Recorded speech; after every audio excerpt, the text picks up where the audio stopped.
itu seperti apa.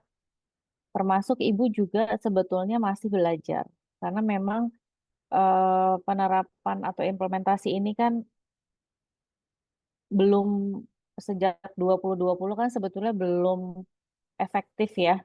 Nah, biasanya kalau ada perubahan kurikulum itu butuh paling enggak 10 tahun untuk sekolah-sekolah bisa mengimplementasikan dengan baik. Untuk guru-guru bisa apa namanya beradaptasi dan menyesuaikan dengan perubahan kurikulum.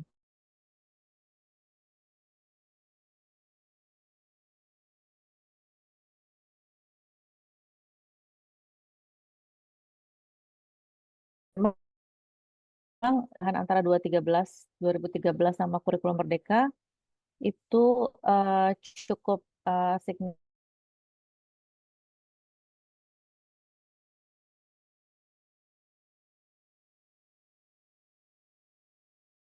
itu. Kalau misalkan di kurikulum Merdeka ini kamu lihat tentang ya,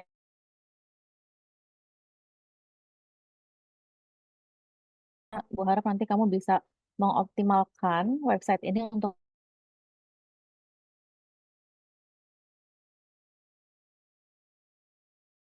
terus ya,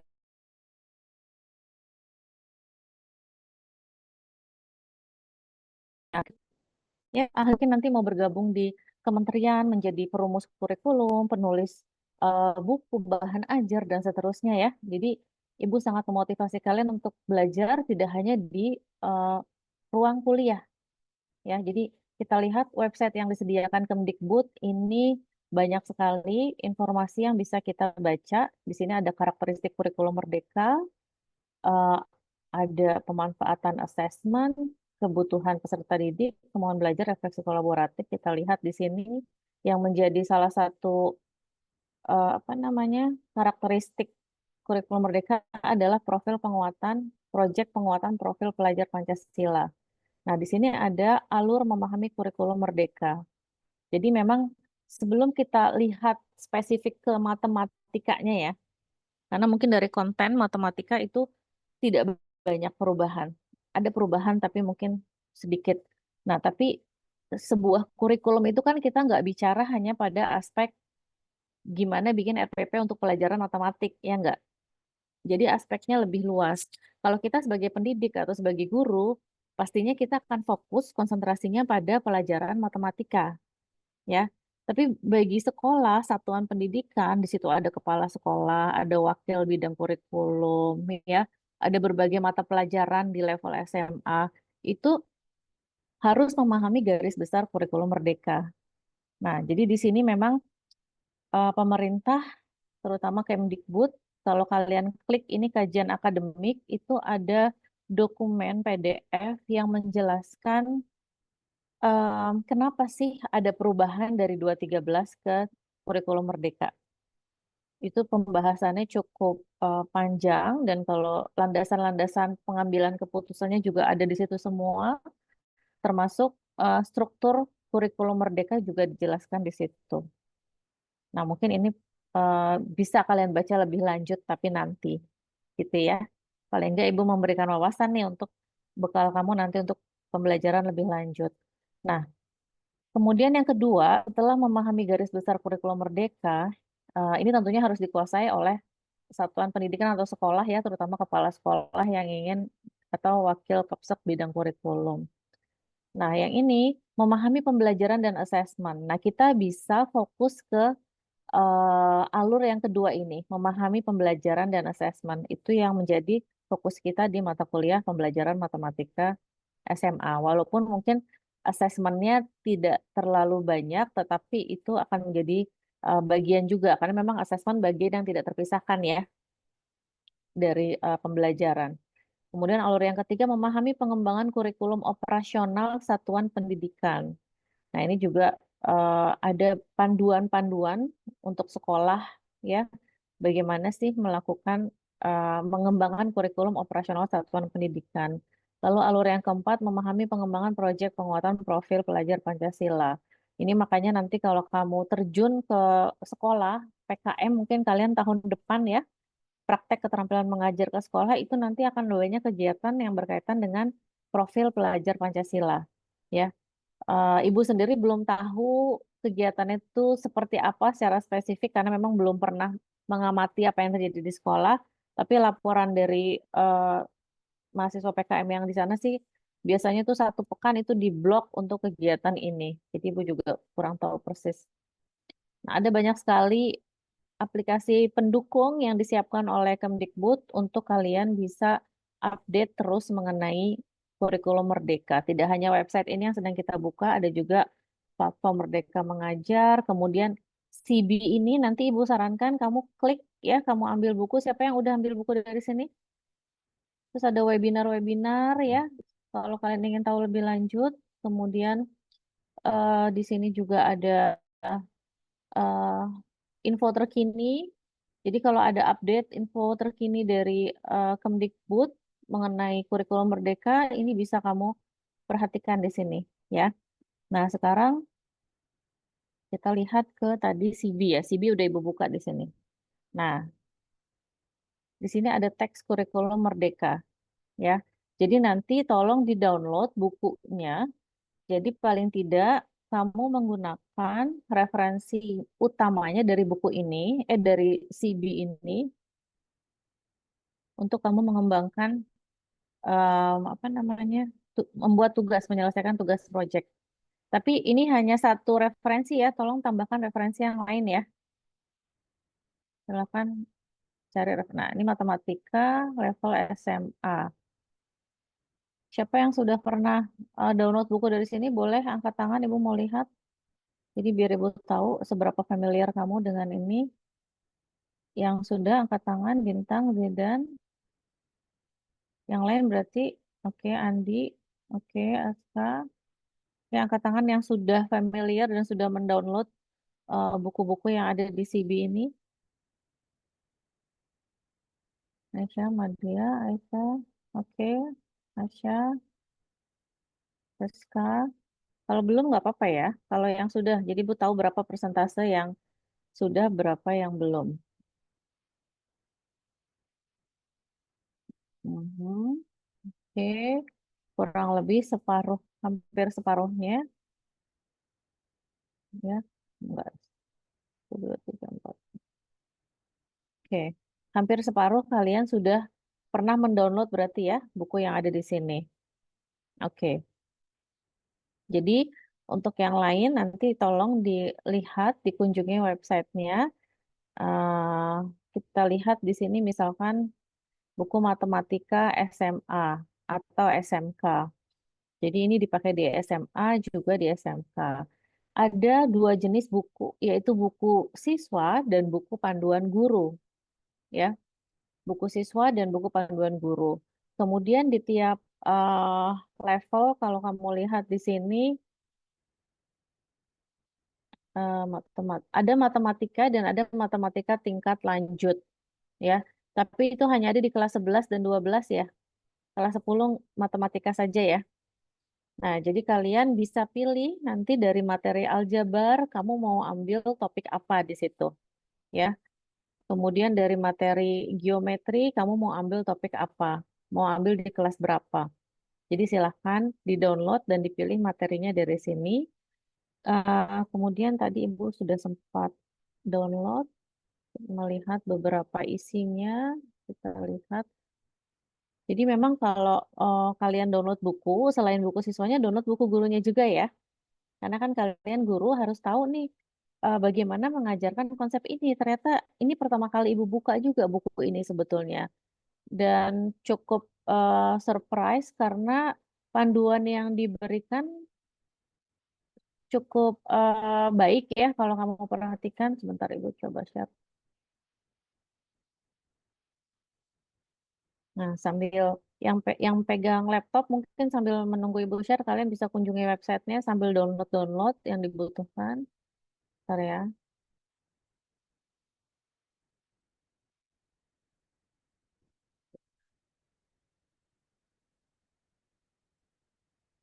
referensi kurikulum merdeka.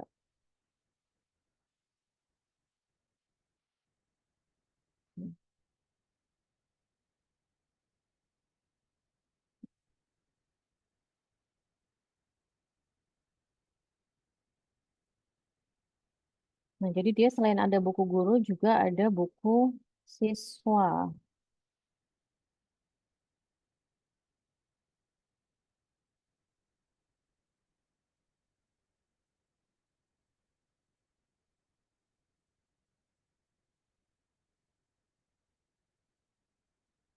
Bentar ya.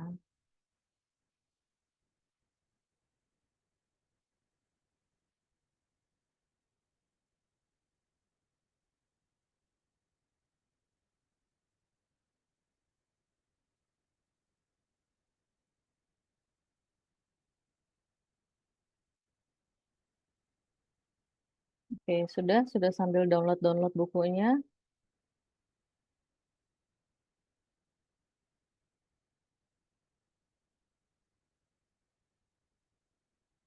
Ya, jadi kalau setelah kamu download itu kan seperti ini ya. Kalau dia buku panduan guru, maka dia ada tulisannya buku panduan guru.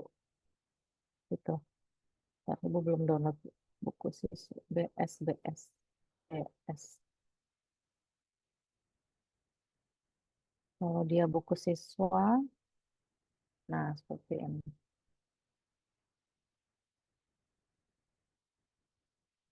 Nah, untuk tugas kalian itu kan nanti cukup satu topik yang spesifik ya. Dari 10, 11, 12 mana yang kalian mau pilih itu sangat banyak sekali sebetulnya.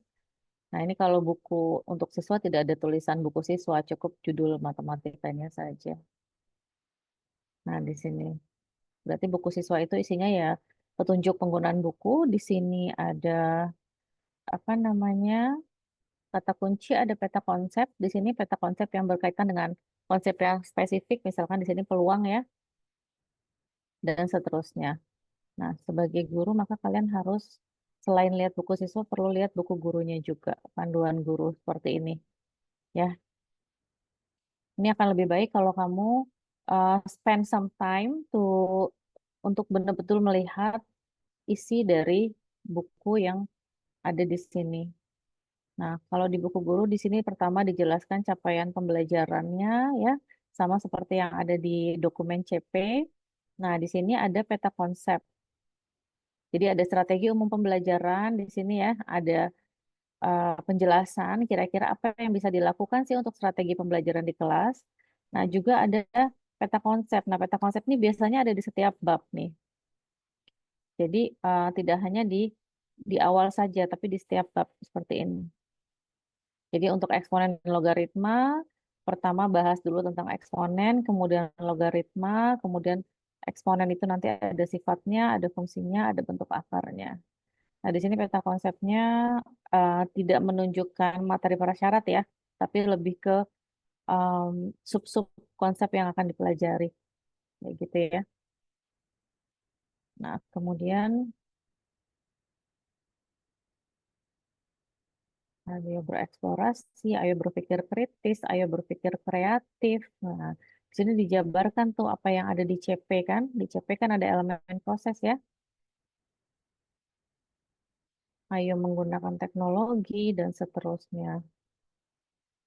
Nah, di sini juga ada proyek, tugas-tugas yang diberikan dalam bentuk proyek kepada siswa.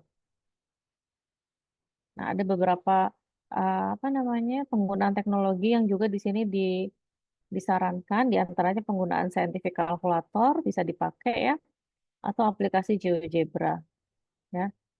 Scientific calculator itu mungkin yang magang sama Casio ada nggak angkatan 2023 ini?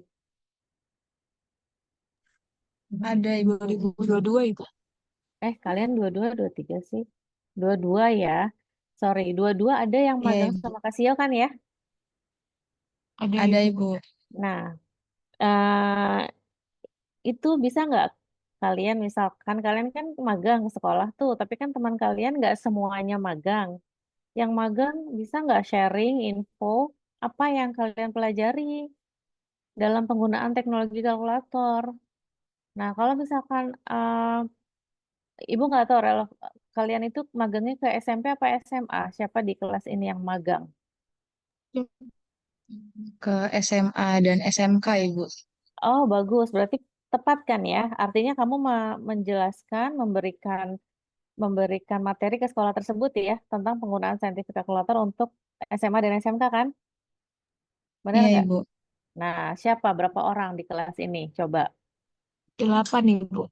8 orang. Ada siapa aja? Boleh Raisa aja. Siapa? Kata Boleh disebutin aja, Ibu. angkat tangan aja deh, angkat tangan. Ibu mau lihat nih 8 orang.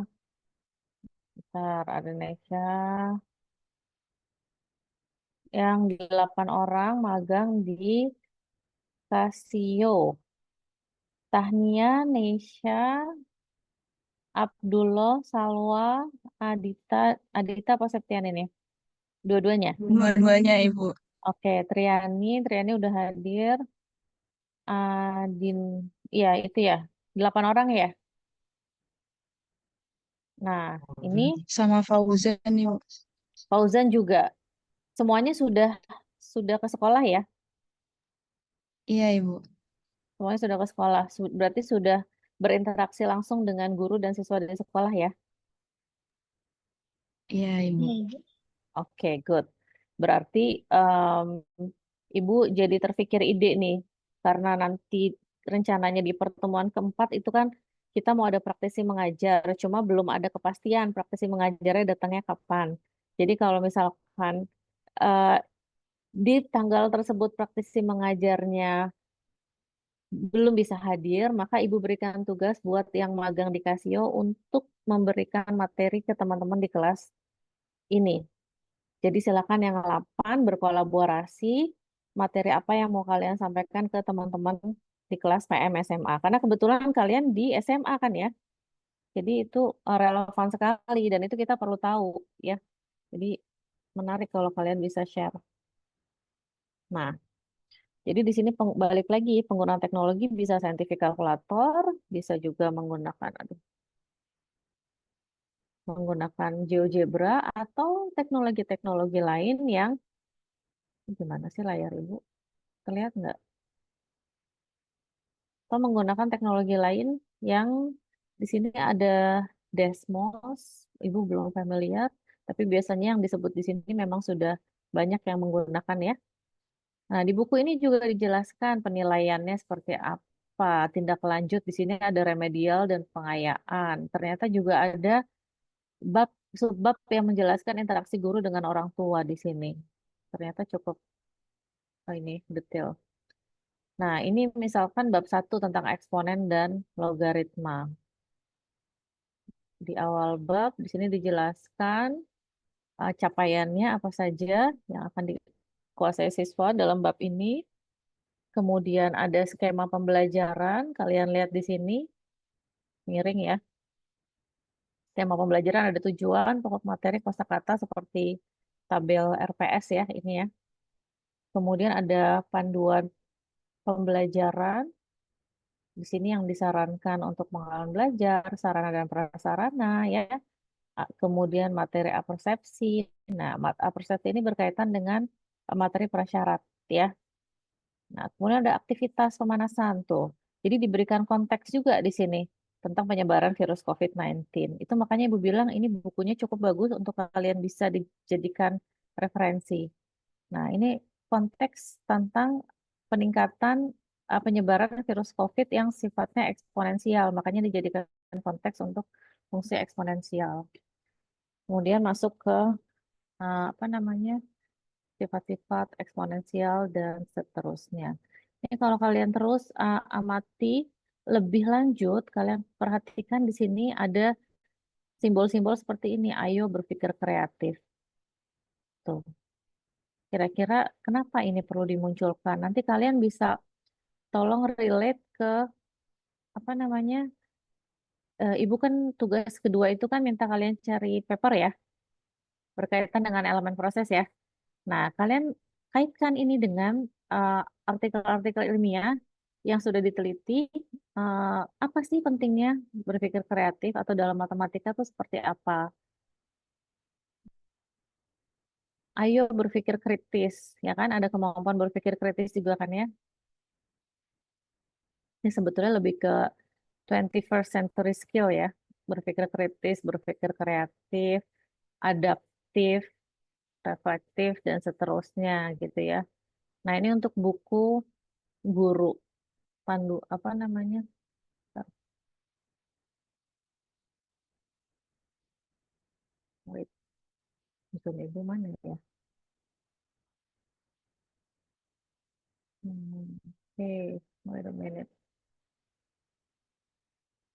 Nah, jadi nanti tolong kelompok di-download bukunya. Kita sekarang mau lihat ke, bentar.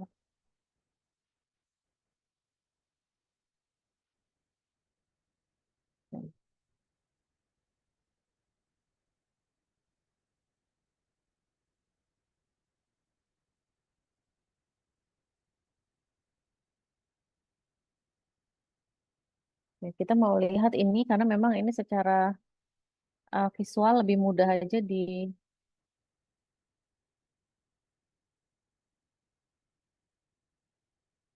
bentar ya.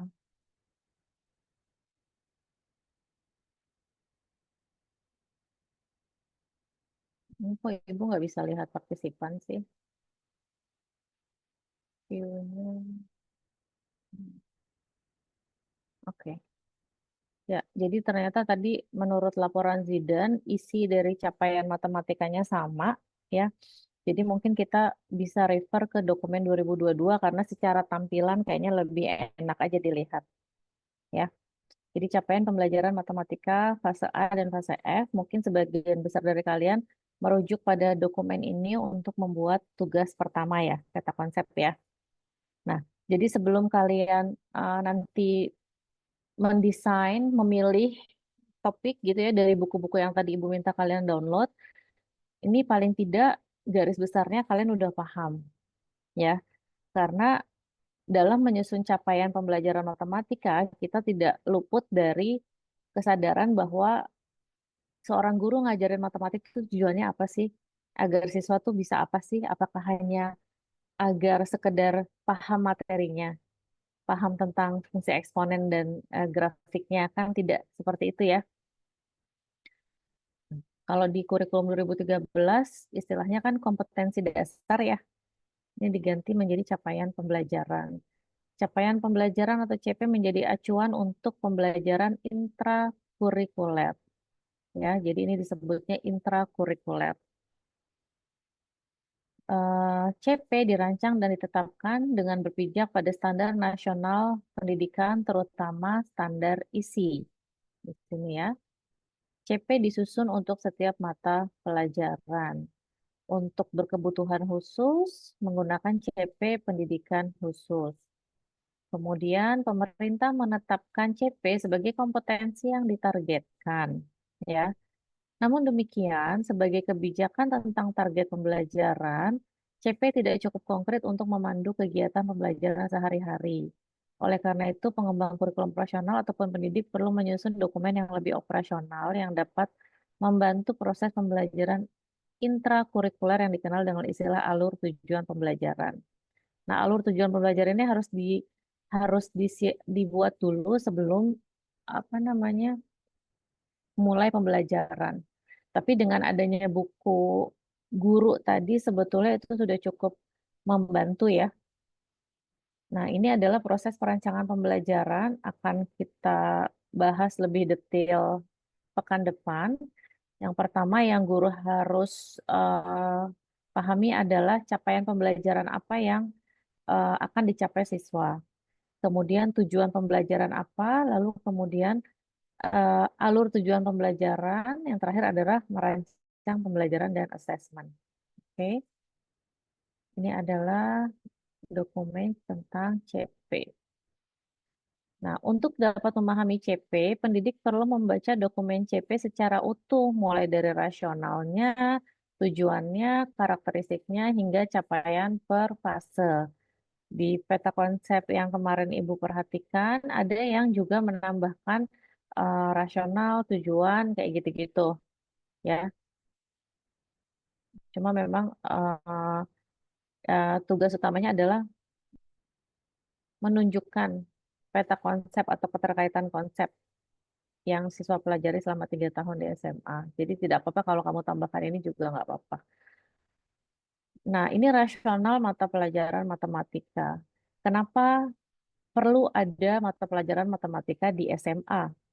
Ya karena ini PMSMA ya. Tentunya matematika kan sudah di kurikulum memang didesain dari SD atau bahkan PAUD juga sudah ada ya.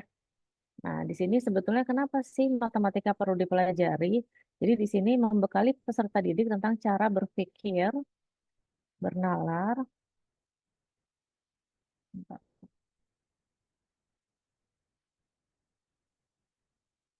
ini Bu agak sulit mengatur.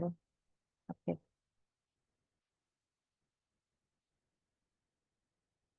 atur layar Ibu kok jadi berubah-berubah gini ya. Bentar ya. Hmm.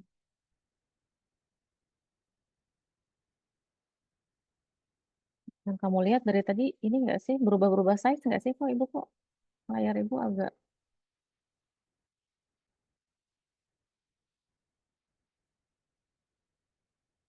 apa nih?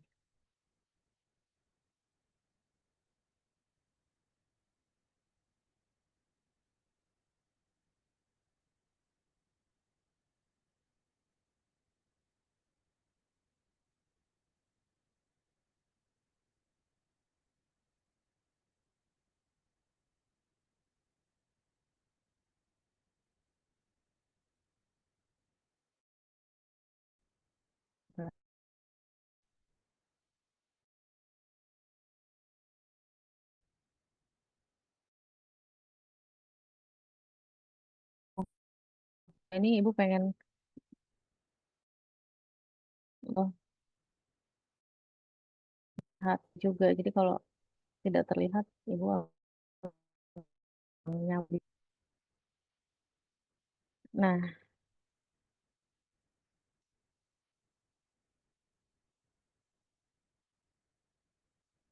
oke, di sini rasional tadi ya. Kenapa sih matematika itu perlu dipelajari ya oleh peserta didik ya?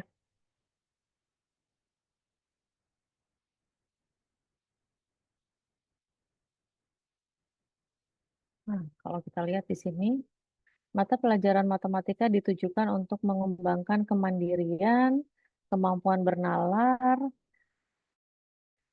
aktivitas peserta didik ya, masuk dari 21st century skill, skill atau alat yang harus ada di setiap individu kita. Jadi menuntut siswa untuk bisa bernalar, kritis dan kreatif, tapi dimulai dari kita sendiri ya. Dari kita sendiri sudah punya kemampuan ini belum, gitu ya. Nah, kemudian bidang kajiannya ada bilangan aljabar, pengukuran geometri ini ya, kalkulus untuk SMA. Kemudian tujuan, ini Ibu tidak bosan-bosan, karena di PMSMP juga kita pernah bahas tujuan ini ya. Kalau di sini kan ada 6 tujuan mata pelajaran matematika. Ya, jadi ini harus dipahami dengan baik. Kenapa? Karena memang salah satu soal UTS Ibu waktu PMSMP itu terkait sama tujuan. Jadi harus dipahami sebetulnya tujuan ini bukan hanya sekedar tulisan normatif yang tidak ada apa namanya implikasinya dalam pembelajaran. Justru ini menjadi acuan kalian atau pedoman bahwa pada saat merancang pembelajaran maka sambil reflek kembali tujuan ini tercapai apa enggak gitu ya.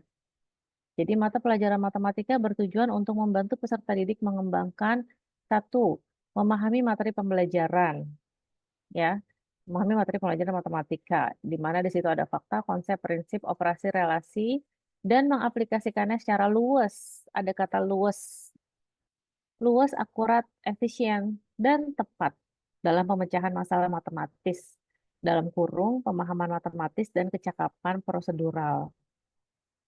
Jadi untuk bisa mencapai tujuan ini, maka siswa harus punya pemahaman konsep dan fluensi. Kecakapan itu kan fluensi ya, prosedural fluensi, kecakapan prosedural.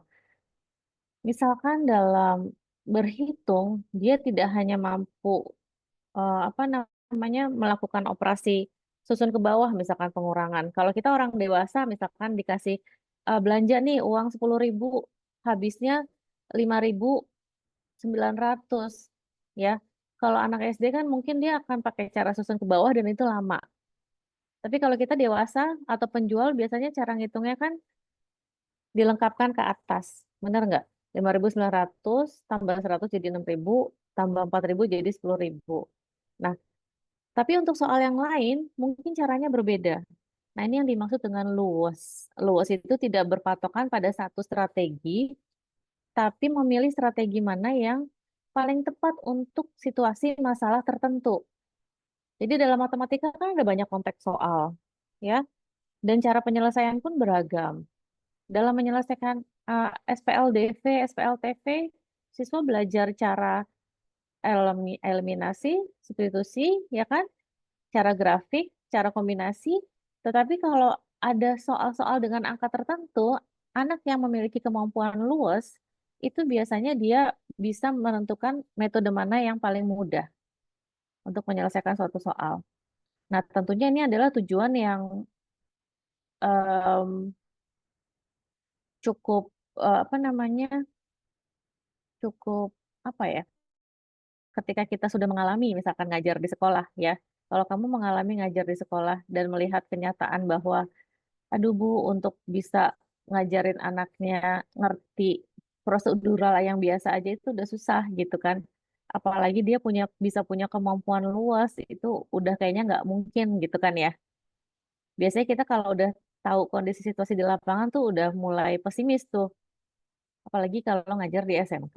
Biasanya kalau SMK itu kan mereka lebih cenderung banyak kegiatan yang terkait sama penjurusannya. Jadi matematika tuh udah dianggap ya udahlah yang penting eh, lulus gitu nilainya gitu ya. Jadi mereka guru-guru di SMK tuh hanya ngajarin yang dasar-dasar saja. Jadi jangankan berharap mereka bisa luas, mereka bisa ngerjain secara prosedural sesuai dengan yang dijelaskan gurunya aja tuh mereka udah tercapai gitu ya. Nah, ini adalah tujuan pertama. Paham materi, paham konsep, dan bisa secara luas mengaplikasikannya, yaitu kecakapan prosedural ya. Kemudian yang kedua di sini menggunakan penalaran pada pola dan sifat, melakukan manipulasi matematis dalam membuat generalisasi, menyusun bukti, atau menjelaskan gagasan dan pernyataan matematika. Nah, tujuan yang kedua ini berkaitan dengan penalaran dan pembuktian matematis. Ya, dalam penalaran biasanya kan kita eh, melihat apa namanya, melihat pola-pola, misalkan kalau misalkan ada konteks growing pattern, dulu Ibu pernah kasih konteks growing pattern ya, polanya itu pola bilangan yang berkembang gitu kan ya, lalu nanti siswa diminta untuk menentukan polanya ketika N sama dengan 1.000 gitu kan ya. Nah, di situ kan ada proses penalaran, dia melihat pola dan sifat ya, melakukan manipulasi matematis dan membuat generalisasi, ya, menyusun bukti atau menjelaskan gagasan dan pernyataan matematika. Ini berkaitan dengan penalaran dan pembuktian matematis. Nah, Ibu rasa ini levelnya sebetulnya sudah em, setingkat lebih tinggi ya dari pemahaman konsep saja, ya, karena di sini sudah ada manipulasi matematis. Ketika dia mampu memanipulasi, maka dia eh, kita asumsikan sudah paham konsep gitu ya. Nah, kemudian yang ketiga, memecahkan masalah yang meliputi kemampuan memahami masalah, merancang model matematisnya, menyelesaikan model, atau menafsirkan solusi yang diperoleh. Ini berkaitan dengan dalam kurung kemampuan pemecahan masalah matematis.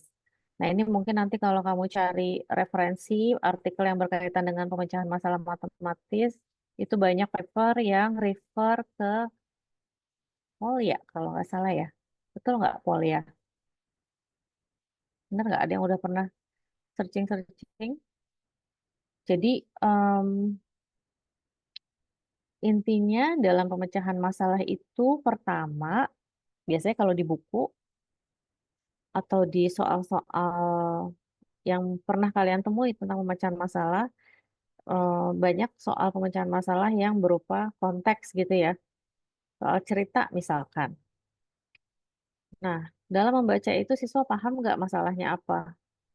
Karena kalau dia nggak paham, maka dia tidak mampu membuat model matematisnya. Kalau dia nggak paham masalah, dia nggak bisa mengidentifikasi mana yang perlu di apa direpresentasikan dengan simbol X, Y, Z misalkan ya. Modelnya seperti apa dia nggak bisa.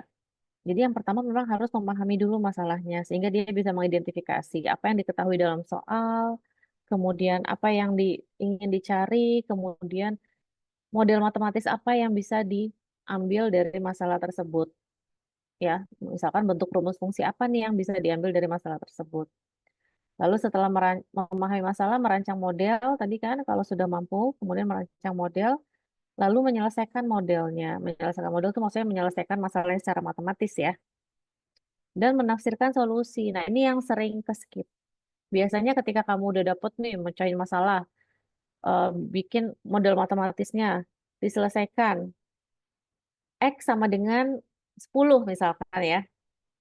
Jadi X sama dengan 10. Selesai di situ. Padahal sebetulnya harus dijelaskan ke konteksnya kembali. Ya, 10 ini apa? Oh, 10 ini adalah tadi ditafsirkan kembali ke konteks masalah yang di awal. Itu berkaitan sama pemecahan masalah matematis ya. Kemudian yang keempat, mengkomunikasikan gagasan dengan simbol, dengan tabel, dengan diagram, atau media lain untuk memperjelas keadaan atau masalah, serta menyajikan suatu situasi ke dalam simbol atau model matematis. Ini erat kaitannya dengan kemampuan komunikasi dan representasi matematis. Ini kalau nanti kalian cari referensinya, dua kemampuan ini itu saling berkaitan dan bahkan definisinya mungkin nanti mirip-mirip ya. Jadi kalian bisa perhatikan nanti, definisinya akan mirip-mirip antara komunikasi dan representasi matematis. Kata kuncinya apa? Kalau komunikasi dan representasi matematis, di sini kata kuncinya ada simbol, tabel, diagram, atau media lain. Karena dalam matematik kita cenderung fokus pada representasi apa?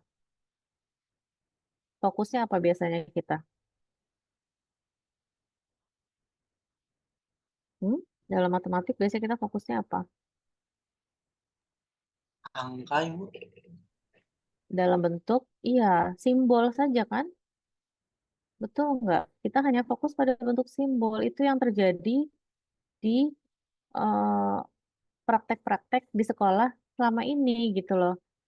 Kenapa? Karena ya memang bisa jadi eh, kompetensi gurunya juga kurang gitu ya, sehingga dia tidak bisa melihat bahwa oh ada representasi matematis yang lain loh dari konsep apa namanya fungsi selain dari fx sama dengan x kuadrat itu ketika kita bisa ngebantu siswa, oh kalau kamu nyebutin simbolnya fx sama dengan x kuadrat, maka kita harapkan siswa kebayang di sininya itu bentuk grafik parabola menghadap ke atas gitu kan ya. Kan sesederhana itu sebetulnya, tapi ketika di sekolah, di kelas itu mereka hanya fokus pada simbol saja, maka representasi grafiknya itu dia tidak berkembang gitu. Sehingga apa akibatnya? Ketika misalkan ibu banyak menemui mahasiswa S1 nih di pendidikan matematik atau matematik ketika ngambil kalkulus, kalkulus kan fungsi itu merupakan materi prasyarat ya, betul nggak? Kan di kalkulus seringkali kamu ketemu fungsi dan fungsi itu secara otomatis kamu harus bisa bayangin dalam bentuk grafik, benar nggak? Untuk bisa menyelesaikan masalah kalkulus, betul nggak? Nah, kalau kamu kesulitan ngebayangin fungsi eksponensial, logaritma, atau grafiknya kayak apa, nah itu harus eh, diupayakan. Sekarang medianya banyak, kamu tinggal pakai aja GeoGebra. Jadi ketika misalkan dosen lagi ngebahas fungsi tertentu, kita dibutuhkan untuk membayangkan fungsi tersebut dalam bentuk grafik pada saat yang sama, supaya bisa menyelesaikan masalah dengan lebih baik. Nah, itu adalah kemampuan representasi matematis.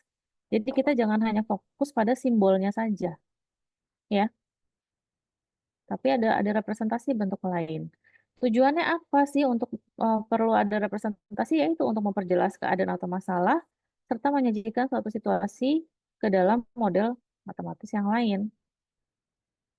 Nah, tujuan yang kelima, mengaitkan materi pembelajaran matematika berupa fakta, konsep, prinsip, operasi, dan relasi matematis pada suatu bidang kajian, lintas bidang kajian, lintas bidang ilmu, dan dengan kehidupan. Ini juga koneksi matematis. Nanti tolong cari referensi artikelnya ya. Kemarin Ibu minta tugas 2 itu kan minimal 3 ya. Tapi tolong jangan jangan 3 juga lah. Kalau ada banyak referensinya, lebih lah gitu ya. Lebih banyak lebih baik gitu. Ibu khawatirnya gini, ketika kamu cari referensi nanti ada referensi A, B, C bicara tentang koneksi matematis. Ternyata referensi A itu merujuk ke sumber X. Referensi B merujuk ke sumber X juga. Referensi C merujuk juga ke sumber X yang sama.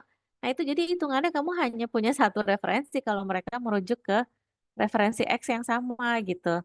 Jadi kalian lihat nih, misalkan kamu udah dapat 3 referensi A, B, C. Lihat A, B, C ini kalau dia merujuk ke sumber yang berbeda, itu oke. Tapi ketika tiga-tiganya merujuk ke satu sumber yang sama, Ibu anggap itu satu referensi ya. Jadi kalian nanti harus bisa juga cari paper ya. Dan jangan dibatasi hanya pada paper berbahasa Indonesia. Kalian harus terbuka dengan paper-paper yang berbahasa Inggris agar lebih luas nanti dapat dapat papernya ya. Jadi jangan terbatas hanya yang bahasa Indonesia. Mau kombinasi bahasa Indonesia bahasa Inggris tidak apa-apa. Oke. Nah, jadi tadi sampai koneksi matematis ya di sini. Mengaitkan materi pembelajaran berupa fakta, konsep, dan relasi pada suatu bidang kajian, lintas bidang kajian, lintas bidang ilmu. Jadi ini koneksinya sebetulnya tidak hanya kita kemarin bikin peta konsep itu kan koneksi juga ya. Betul nggak? Kalian mengidentifikasi materi prasyarat itu kan sebetulnya mencari koneksi juga. Tapi koneksi matematis dalam satu bidang kajian. Ya, satu bidang kajian misalkan em, sesama aljabar. Ya, di aljabar tadi pada saat membahas fungsi eksponensial, siswa harus bisa paham bentuk eksponen, gitu kan? Sifat-sifat eksponen, operasi bentuk-bentuk eksponen. Itu kan ya prasyaratnya untuk bisa memahami fungsi eksponensial ya. Nah, itu koneksi di satu bidang kajian, aljabar, sesama aljabar. Lintas bidang kajian, yaitu aljabar sama geometri. Hubungannya apa? Kalau di aljabar fokus pada manipulasi simbol, maka di geometri kita bisa lihat representasi fungsi dalam bentuk grafik. Itu salah satu contohnya. Keterkaitan atau koneksi antara aljabar sama geometri. Gitu ya.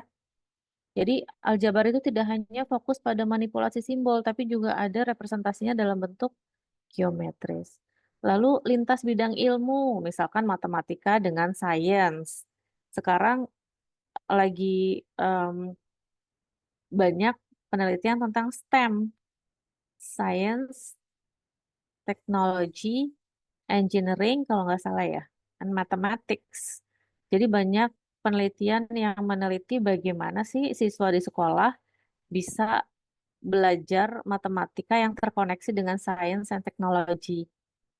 Itu memang bahasannya harus apa namanya, ya itu namanya lintas bidang ilmu ya. Jadi harus dibahas oleh beberapa expert dari masing-masing bidang ilmu. Kemudian dengan kehidupan, ini pasti udah kebayang ya, aplikasi matematika dalam kehidupan. Kayak contohnya yang di buku guru tadi mengenai penyebaran virus COVID, itu kan kehidupan ya, bisa dimodelkan dalam bentuk fungsi, misalkan. Itu koneksinya dengan kehidupan. Nah, ini koneksi matematis. Yang keenam, memiliki sikap menghargai kegunaan matematika dalam kehidupan, yaitu, nah, sikap menghargainya itu tercermin dalam bentuk dia punya rasa ingin tahu, punya perhatian dan minat dalam belajar matematika, punya sikap kreatif, sabar, mandiri, tekun, terbuka, tangguh, ulet, dan percaya diri dalam pemecahan masalah atau disposisi matematis. Nah, ini harusnya jadi refleksi diri kita sendiri juga ya sebagai guru, benar nggak? Kita berharap siswa mencapai tujuan-tujuan ini. Kita berharap siswa memiliki sikap menghargai terhadap penggunaan matematik, tapi kita harus mulai dari diri sendiri ya sebagai guru. Karena itu nanti akan tercermin saat kalian mengajar di kelas, ya. Nah, ini yang mau kalian capai saat mengajar matematika kepada peserta didik, ya. Ini tujuan ini tolong dipahami dengan baik. Kemudian, nah, tujuan ini lagi ya. Oh, bentar. Wait.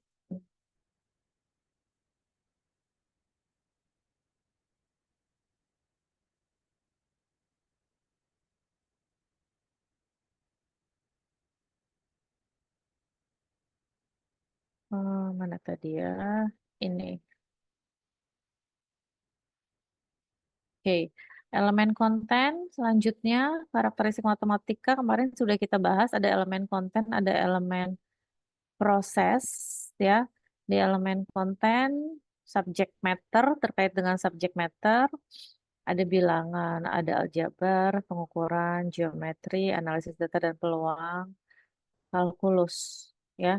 Kemudian ada elemen proses, ini tadi sudah sambil kita bahas saat membahas tujuan ya.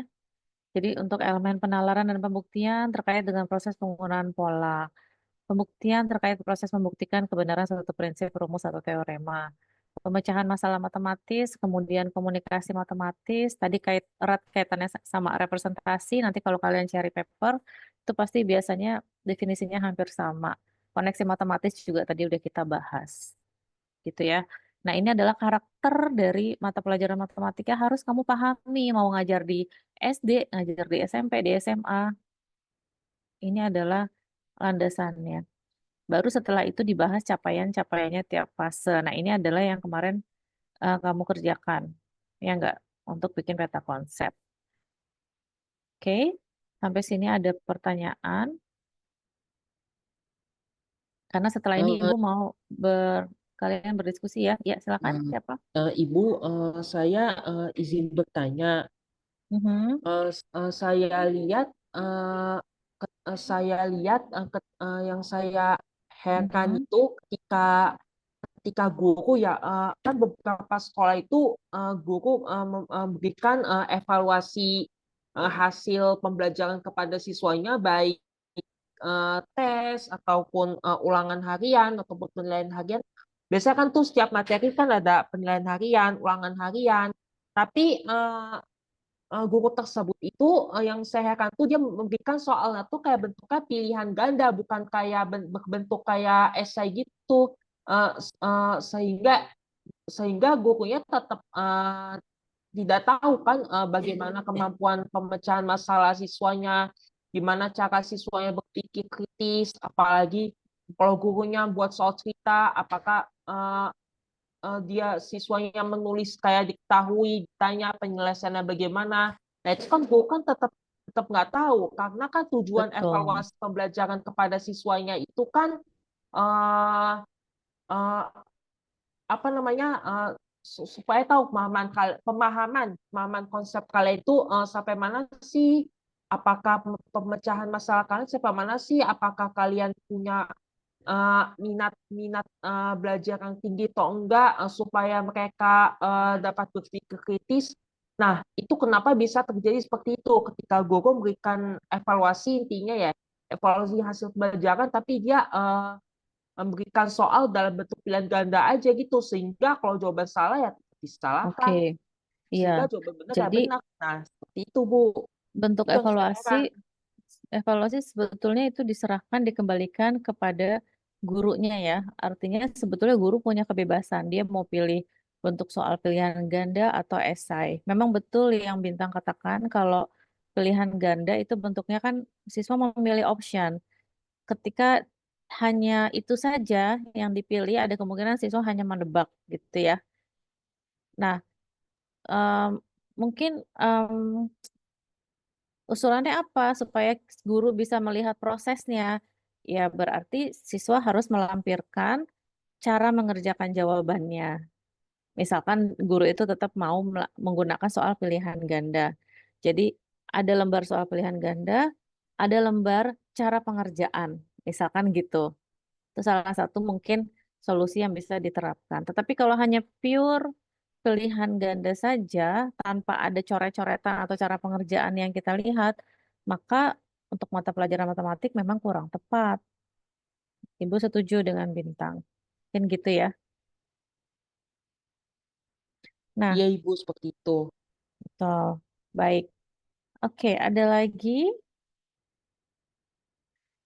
Nah, Ibu ingin di pertemuan kedua ini kalian sudah punya materi atau konsep apa yang mau dibikin rancangannya nanti untuk tugas proyek. Jadi, Ibu kasih waktu mungkin sekitar 15 menit ya. Buat yang belum download bukunya, kalian bisa download, lihat, dan diskusi dengan teman sekelompoknya.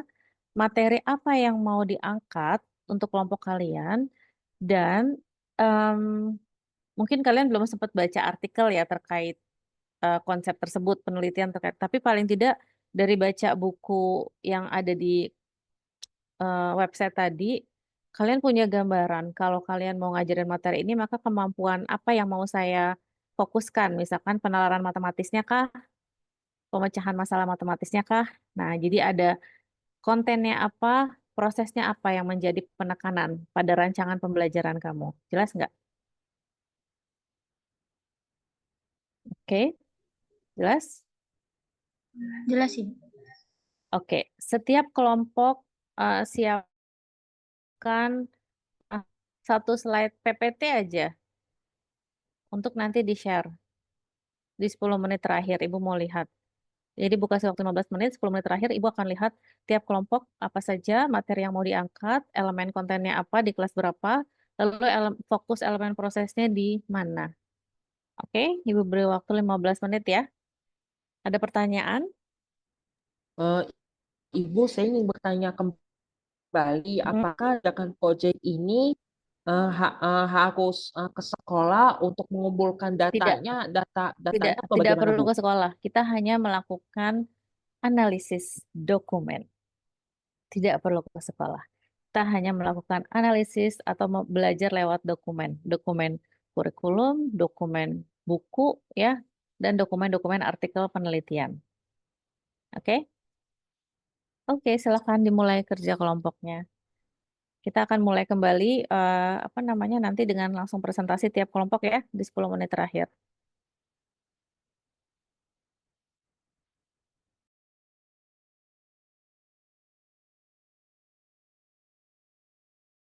Kalau misalkan kamu merancang pembelajaran dengan memberikan kasus, maka mungkin kamu bisa menggunakan strategi pembelajaran problem-based learning.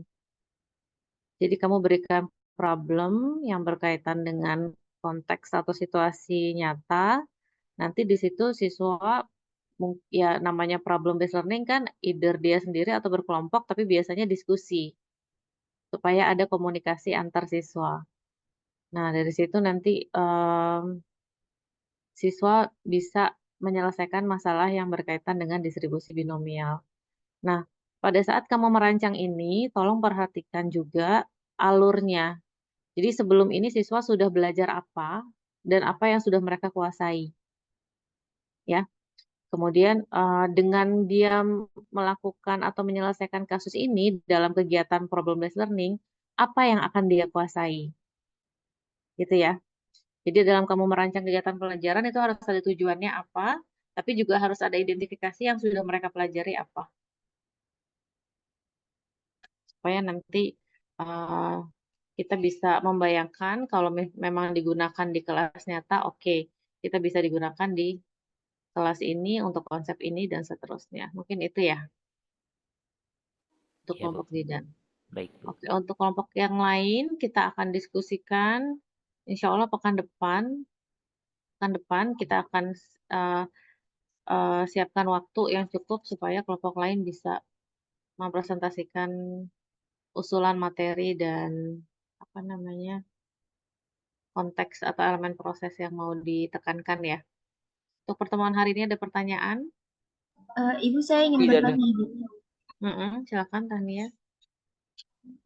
Ini kan masing-masing kelompok ada yang dapat aljabar, ada dapat geometri dan pengukuran, dan yang lain-lain ya, Ibu. Mhm. Untuk yang aljabar, untuk kelompok yang dapat aljabar itu kontennya boleh sama nggak ya, Bu? Konten aljabar kan banyak sekali ya. Samanya itu maksudnya apa? Specifically sama atau gimana? Materinya, Ibu. Apa? Apa yang diambil? Misalnya di aljabar ada eksponen dan logaritma, dan ada dua kelompok yang sama kayak gitu. Apakah boleh, Ibu? Yang lain aja kan banyak. Fungsi kan juga banyak. Ya kan kalau di buku itu ada fungsi apa namanya? Ini materi eksponen logaritma masuk tingkat lanjut nggak? Masuk. Masuk tingkat lanjut ya? Nah, di Iya. situ kan ada fungsi yang lain seperti fungsi apa tuh piecewise function yang memang jarang itu juga menarik. Jadi kalau bisa yang berbeda aja biar lebih variatif kita dapatnya ya. Baik, Ibu. Sama satu lagi, Ibu, saya izin bertanya. Kan kelompok di kelas ini ada 22 kelompok ya, Ibu. Untuk yang kelompok 22 apakah dimasukkan ke kalkulus, Ibu? Soalnya di PPT-nya cuma sampai grup 21, Ibu. Iya, betul. Dua-dua masuk kalkulus. Itu 21 karena itu PPT Ibu di kelas satunya lagi belum diperbaiki. Terima kasih, Ibu. Iya, betul. Oke. Sudah ya, untuk tugas jangan lupa mencari artikel dan membuat summary-nya. Kita akhiri pertemuan hari ini dengan membaca alhamdulillah, alhamdulillahirrabbilalamin. Sampai ketemu pekan depan. Assalamualaikum warahmatullahi wabarakatuh. Waalaikumsalam warahmatullahi Waalaikumsalam. Makasih, Ibu. wabarakatuh. Waalaikumsalam warahmatullahi Ya. wabarakatuh.